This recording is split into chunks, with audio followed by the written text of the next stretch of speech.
and they were passionately having sex. And when I even walk in, they did not even notice. Another banger, besties. You guys know what time it is now. Grab your popcorn. If you don't have popcorn, grab anything grabbable. Let's get started. Hi, Oyin. I need you and your followers' advice. I'm 21 years old and I've been in a relationship with my boyfriend for 5 years now, since secondary school. And we love each other so much. This guy always turn up on my birthdays. He always buy me stuff on my birthdays. We always talk every day. We even went as far as me going to the same uni as him. So there's this girl I met in my uni. She's kind and we click very easily when we first met. She has been my friend for years now and she has been so supportive about my relationship. But out of nowhere, she started acting strange towards me. Anytime I call her, she's always brief. She does not want to talk much. We don't even talk much as we always do before. She will be like she's busy, that she's on another call and stuff like that. And when we plan outing, she will cancel the last minute. But I brush it off because I assume she was just busy that period. The same goes with my boyfriend. Our calls became brief, although he still made time for us to always go out and never cancel our outing. And anytime I invite my friend and I tell her that my boyfriend is coming along, she will start acting strange and making excuses. But I wave it off because she's my close friend and I trust her a lot. So one fateful day like that, I went to my boyfriend's house without telling him, and I've never really been to his house. So when I got there, the gate was not locked and I walk in. Then when I got to the door, I hear sound like two people mourning. And I quickly opened the door, and what I saw was terrifying. I saw my boyfriend or my friend and they were passionately having sex. And when I even walk in, they did not even notice. It was when I screamed that they realized that I was there and they stopped. My boyfriend started explaining himself and my friend started giving attitude like she was not even remorseful at all. But I angrily walked away and I went back to my hostel and I blocked my friend and my boyfriend. I blocked them everywhere. So days later, my boyfriend tried to reach me with another number, but I ignored him. So 1 year later, we are still in the same school. And don't forget, I avoided him for almost a year. I did not talk to my boyfriend for almost a year. So he now later messaged me that he wants to meet up with me physically, and I reluctantly agreed. So when I met with him, he explained that my friend has HIV, and now he's also HIV positive because of her. So the friend gave him the HIV, and it turned out that she has even given 5 other guys HIV, and now he's begging me to take him back, that he's sorry. Oh yeah, I'm confused. Should I take him back? Because I still love him, even after all this time that I don't talk to him, I still love him, and he already apologized to me. I need your followers' advice. See how I'm calling because of you. So is HIV positive now? Is HIV positive, and he's still begging you to take him back. So you want to take him back? Sorry, I don't want to offend those people that have HIV, but bro, things they sup. Oh God, I beg. You guys know what time it is now, besties. Grab your popcorn. Hi, Oyin. I'm a 25 years old girl based in Abia State. I will not be saying my name, but I want to share my sad story with you and your followers. I once had a beautiful and perfect family while growing up, but my parents later got divorced. It was a sad moment of my life. Oyin, I was very sad then. But I chose to stay with my dad because he was very financially stable at that time. Everything was fine till my dad had stroke and he could not take care of me anymore. I was 7 at that time when it happened. So my aunt came to take care of my dad and she advised me to go back to my mom. Meanwhile, my mom has already been married then, but I agreed to go to her place, not knowing it would be the worst mistake of my life. I went there, everything was fine the first year. After 1 year like this, my life turned into a living hell in the hands of my stepdad. This man showed me all type of shege. He will beat me over little things. I have been living like this till I turned 14.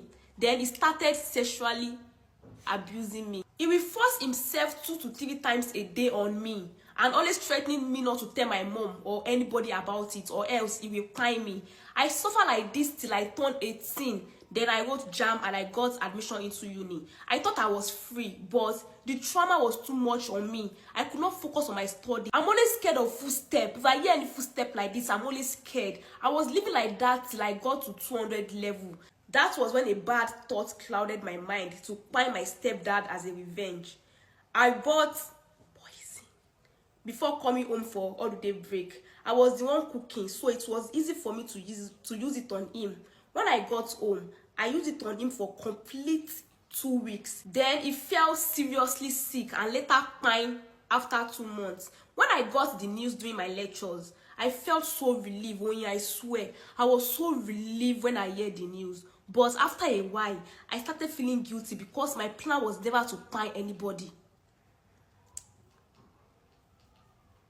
My boyfriend said he knew he was not going to marry me, but he chose to date me for 8 years. Story time. I met my boyfriend when I was 23 and we dated for 8 good years. I'm not talking about casual dating. I'm talking about the kind of dating where you introduce yourselves to your families, you meet up with families, you go over to family houses, everyone knows you people together, everybody in school knows us. Gradually, we started discussing baby names together and we also started talking about the kind of wedding the both of us would like. But that was wedding conversation. Whenever I brought up conversation about marriage, my boyfriend would say, you know, marriage is a big step, and I want to make sure that I'm financially stable enough first so I don't bring you to suffer. And that would, make me take a chill pill. I completely understood him, so I stayed. I was with him when he lost a job. I stood by him when he wanted to start a new business. I stayed and I supported him. After a while, he moved out of his own apartment and moved in with his parents. I still stayed.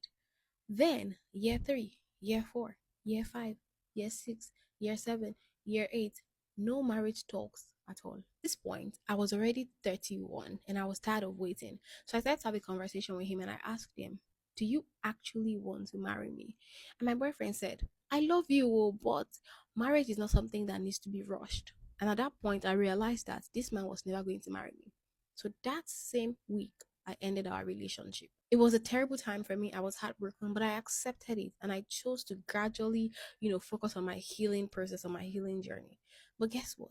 6 months later, my boyfriend got married to another woman. The same man who told me that he did not want to rush marriage because marriage is a big decision for 8 good years. All of a sudden, he's getting married to another woman within 6 months. This really broke me that I decided to go to social media and I posted something.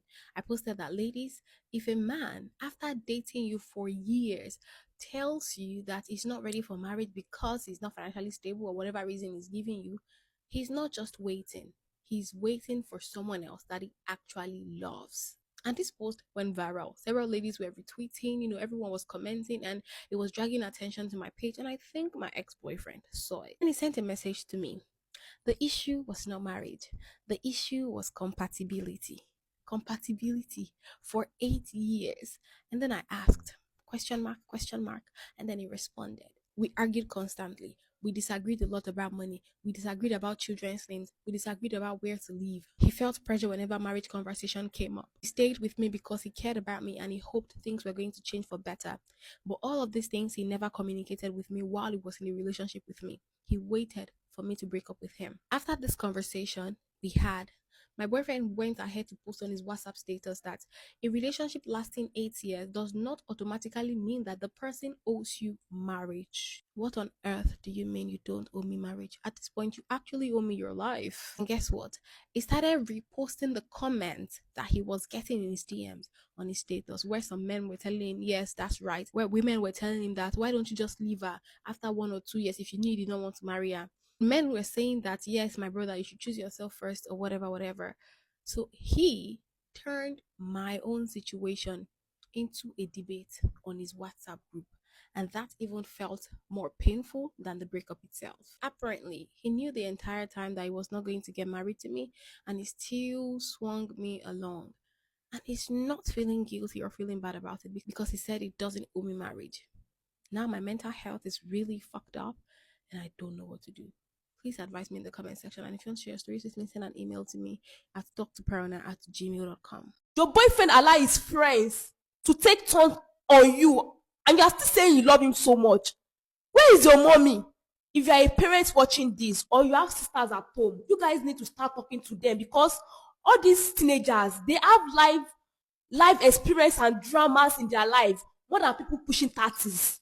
You guys need to start talking to them about sex education, how to value that. Bro, what is going on? Which kind of gist be this one? You guys know what time it is now. grab your popcorn. I don't even know, maybe I should tell you guys to grab your popcorn because oh my god, this is a lot. I Oyin, back in secondary school, I had a friend. Her name is Grace. Grace had a boyfriend, so she used to gist me about her boyfriend and all. So I felt left out. Then I went to get a boyfriend too. Then one day, there was no light in school. So Grace's boyfriend told me that we should go outside, and I agree. Then one thing lead to another. He just started sucking on my boobs. Then we left, and Grace never found out. So during our third term in school, my boyfriend started asking me for sex. I kept saying no, that I'm not ready, but he begged me. Then I agreed to do it. We went to the back of the school. Then we started doing it. Back of the school. While we were doing it, I was enjoying it and I did not know that I was screaming. The scream attracted his friends, like all his friends. They came and they saw us doing it. I tried to run, but all of them held me down and they started touching me anyhow. Then all of them had sex with me one by one that night. Then after they are all done, they ran away. The next day, Grace told me that her boyfriend raped her.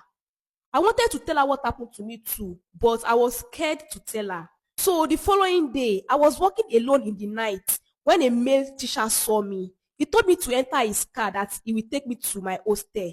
Then I got in. Immediately I got in, he locked his car door and had sex with me again. He had sex with me in his car. And now I don't know what to do because the teacher wants to do it again. And I cannot break up with my boyfriend because I love him so much. Even though he did what he did to me.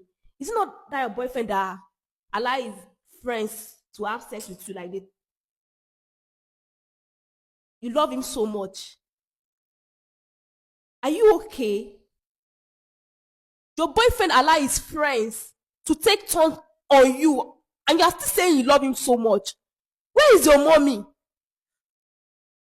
And again, we need to understand something. You said back in secondary school. I don't understand.